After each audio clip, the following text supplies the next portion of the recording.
Salam əziz şagirdlər, hər vaxtınız xeyir olsun. Uşaqlar, mən dünən söz vermişdim ki, bölmələr üzrə necə suallar düşəcək, hansı bölmələrdən suallar düşəcək, onu qeyd edəcəm. Sadəcə bir türlü vaxt tapa bilməmişdim. İndi isə onu hazırlamışam, bir-bir deyəcəm. Əsas olaraq hansı bölmələrdən mütləq sual düşəcək, o bölmələri birinci qeyd edirəm. Deməli uşaqlar, tense forms zamanlardan 100% birdən sual düşəcək. Modal verbs, modal feillərdən 100% bir sual düşəcək. Passive voice məhsunu mütləq bir sual düşəcək.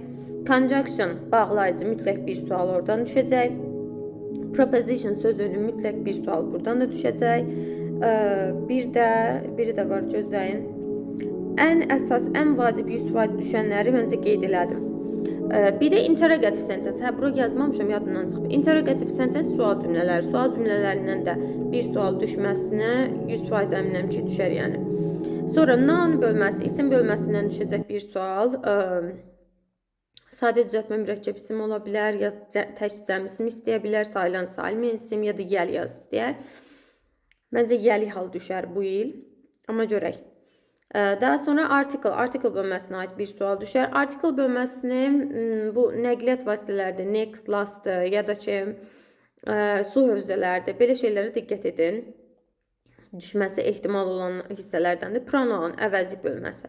Pronoun əvəzi bölməsini agreement, mübtəda xəbər uzlaşmasına uyğun da sala bilərlər. Təş xəbər, cəm xəbərinə işlən əvəzlər var. Yəni mübtəda xəbər uzlaşmasının testinin içində pronoun qarışıq salına bilər. Onu demək istəyirəm sizə. Modal feilləri qeyd etmişdim, onsuz bir sual düşəcək. Quantifiers, kəmiyyət bildirən sözlər, so do I, neyzə do I, short textlər. Short text deyirəm, short answers, qısa cavablar.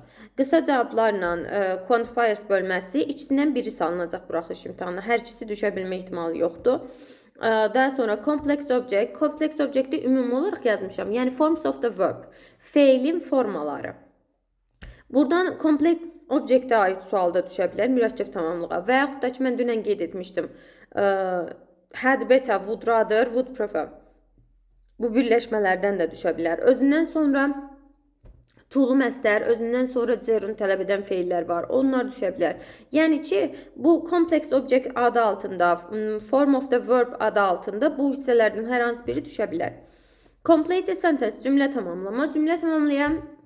Cümlə tamamlamaya daha doğrusu dünən qeyd etdiyim kimi vasitəli vasitəsiz nitqin bir hissəsi düşə bilər. Yəni necə uşaqlar?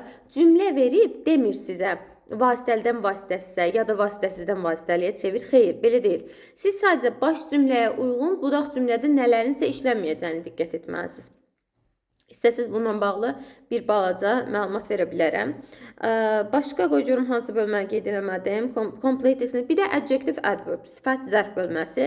İkisindən biri mütləq ki düşəcək. Lexical testdə sinonimlərdə, antonimlərdə, word definition, onsuz da bilirsiniz ki 100% düşəcək.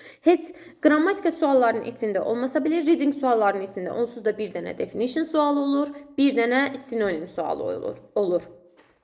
Yəni, buraxılışa düşəcək bölmələr bunlardır. Hansı ki 100% düşəcəklərimə əmin olun ki 100% bir sual düşəcək qarşınıza bundan.